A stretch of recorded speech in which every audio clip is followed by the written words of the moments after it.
So I got the 520 chain wear guide from Dirt Tricks here. It's pretty straightforward. You're going to put this on in the roller, and then if it falls in, it's a new chain. If it's warm, meaning there's stretch, this end isn't going to drop in. So you put the bike in gear and you roll it backwards. So we'll go ahead and put it right there. It's probably going to somewhat fall in. No, even slacked, it's really not falling in. But what we'll do is roll it back, and yeah, we can go ahead and move it back to there if I want. Nah, it's not. So this chain is worn and needs replaced, which I figured. I knew that even without this tool. I knew that needed to be done. I got a JT HDS 2 heavy duty chain here. I like it. JT, I like their sprockets. So I'm going to go ahead and change the chain. If you're paying a shop to change the chain, then yes, pay to have the sprockets done at the same time.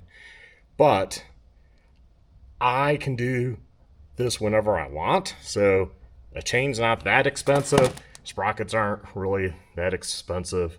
Well, they kind of are. The rears are usually kind of expensive. Like JT ones are like 50 bucks. Fronts are like, I want to say 15, and then I just change these when I want. Let's go ahead and put on the new chain here, and we'll use the Dirt Tricks stretch tool again and see how she does. There we go. Just have to hit just right. Sometimes the old screwdriver works better. And yeah, haven't been using O-ring chains, but you can see it's rusty in there. And I don't really lube my chains. But they stay flexible.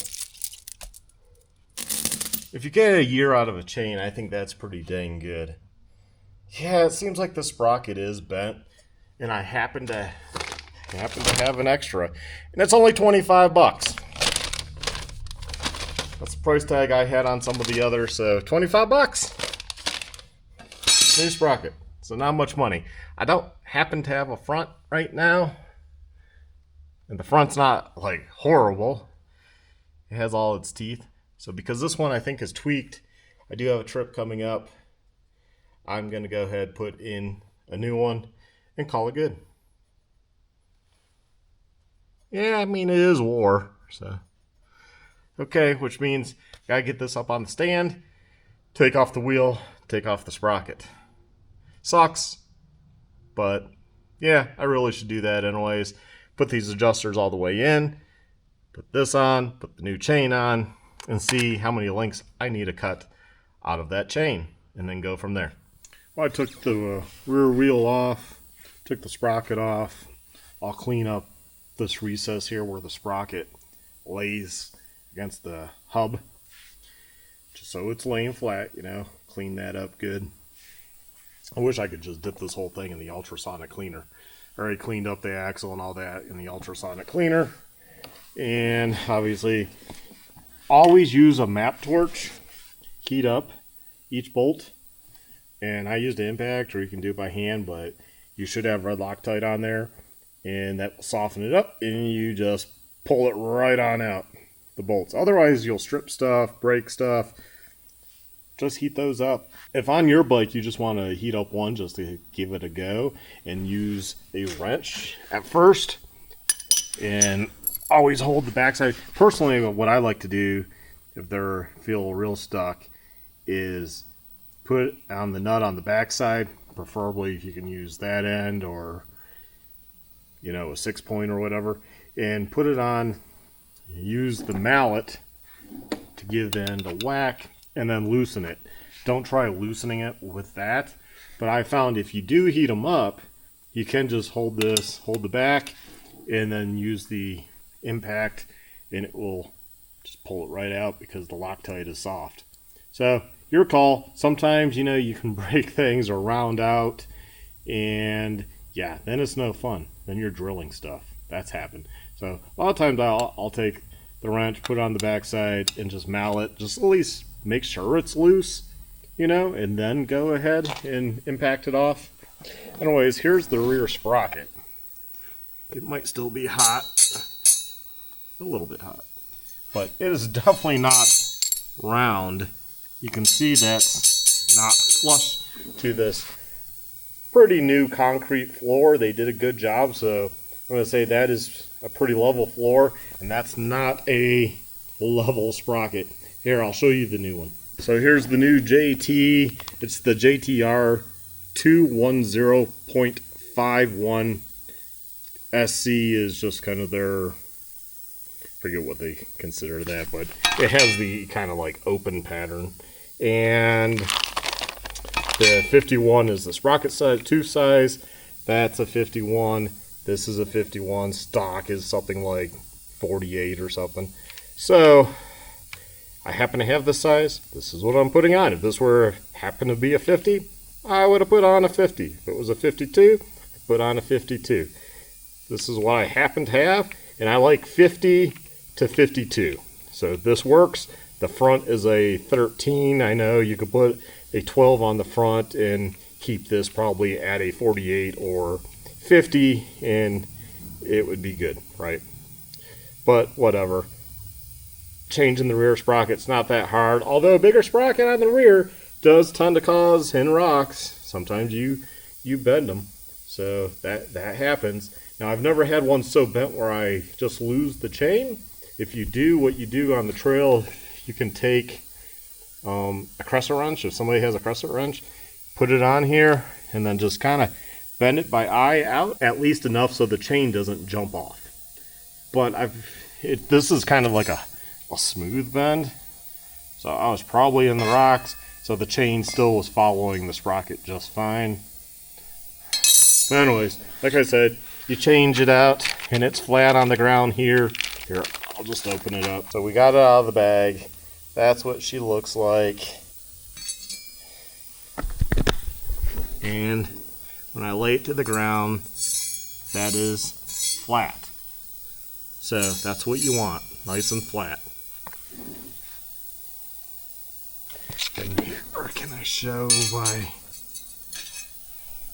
It's hard to see, but you can see in there, they're not touching. There's a gap. It's nowhere near being flat. It's kind of dish-shaped. I'm guessing I was probably against a rock on the outer side, and it just pushed it in. Yeah, like I said, it happens. $25, brand new one. I got the swing arm protectors on from Cherbus. I just use a zip tie around here because the other one dry rotted and broke. I also use a zip tie on the very back. Obviously no chain on yet, so this will come all the way forward as much as possible with the new chain, and we'll see which link I need to cut off. Huge thank you to IMS for sending these over. Some new foot pegs. I've actually had them sitting around for a little bit, just haven't got around to doing stuff on this bike, so we'll go ahead and install these. Well worth the money. They're designed, instead of breaking, to smush in. In fact, I've never had one even do that, so that must have been a hard drop at the top of the waterfall feature. I think that was a year ago, so I've had these around for quite a bit. Again, thank you IMS for sending over some new ones. That's always appreciative. But yeah, this is the other side, but yeah, some new ones. And there I go. You can tell how shiny it is on the outside here, just from my boot being on it. Yeah. So I suppose you could polish these up to be a nice bright shine if you wanted to do that. So this is why sometimes you should take things off. This is the pin to the left side foot peg that was smushed. I didn't take the other foot peg pin out, but I went ahead, obviously, went on Amazon, and I bought same day delivery even, so it should be 5 p.m. to 10 p.m. it said. New pins, I don't know, like $28 or something for some that look pretty good, so we're going to hope they're good. But as you can see, anything will be better than this. I'm not that really concerned with it. It's still metal. Obviously, it's flexed, it's worn, Yeah, it's bent in many different ways, but taking things off are good. Now, as far as the foot pegs, I want to put on the other one. I noticed, wait, it's for a beta 05 to 2019. Then they probably changed it. So they sent me the wrong ones, which is fine. These guys treat me way too well, so I can't use these. So yeah, always check your pins. Probably good to replace every so often anyways. So got new ones coming later today. I'll put them on Monday. I want to ride the bike tomorrow. So I'm ultrasonic cleaning the other peg right now, or that peg. I have it off, might as well clean it up. And then I'll slap it back together and we'll call it good on the pegs, and I'll get that chain finally on. We'll kind of jump forward. I put the chain on. I will bring you, with the magic of movie, me checking this chain with the tool to show you that it should fall in. But I'm out here to ride. You got a new shifter, chain, rear sprocket, cleaned up under the guards and all that. So, and I did the air filter.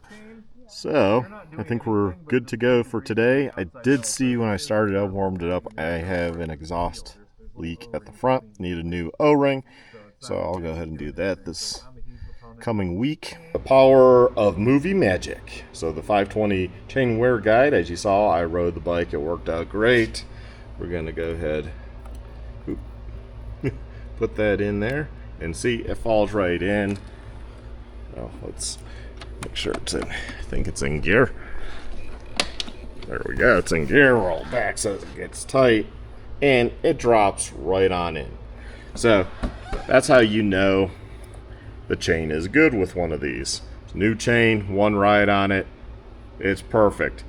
We tried the cross trainer, which isn't here. Aaron has it at home, but it's well worn. I mean, that tip won't fit in at all. So he needs a new chain.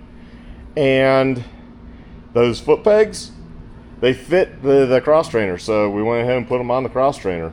So yeah, I guess I won't be giving those away. Well, I did give them away. I gave them to my awesome best friend / business partner. So yeah, he got some foot pegs on the cross trainer, and that bike's working out well. Anyways, let's get back to it, get to work.